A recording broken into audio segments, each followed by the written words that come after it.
আম্মু কেজি গড্ডা কই আম্মু ভাই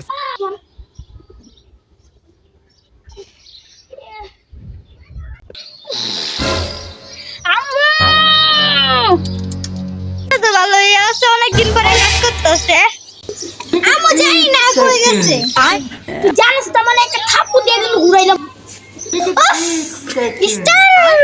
আচ্ছা বুঝলাম আম্মু বুঝলাম তো ঘরের ভিতরে আছে বুঝলাম কিন্তু ওই কাছে ছাদের উপরে পড়লাম বট গাছ কতদিন ধরে পালতাছে একবার আম দিল না এই কথা বলছ না কেডা কেডা রে এই তোর বাপ উফ আম্মা এই আব্বু এই গলায় ফুট কি হইছে আরে না না না কিছু হয়নি আচ্ছা যা যা এবার তো বগা আমি কিন্তু আইতাছি যা সেকেন্ড কি আজকে কি